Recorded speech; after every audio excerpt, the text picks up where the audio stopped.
Така, здравейте и от мен. Това е нашата овощна градина. Имаме си грубо около 15 различни овошки. Насели сме различни, за да може децата да имат, да си хапват различни плодове, за да не се налага да купуваме и да едем изкуствените неща, които ни предлагат. Имаме една малка лихичка с ягоди.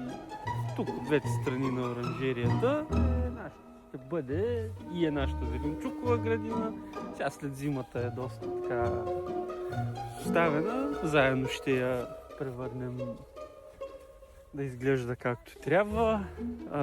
Миналата година направих една конструкция за капини. Надяваме се тази година да откъснем и някоя друга капинка. Така едно от нещата, които ще направим съвсем скоро е подрязване на овошките. Учим се, питаме комшиите и ако някой знае как се подрязват овошки, да пише коментари и да помага.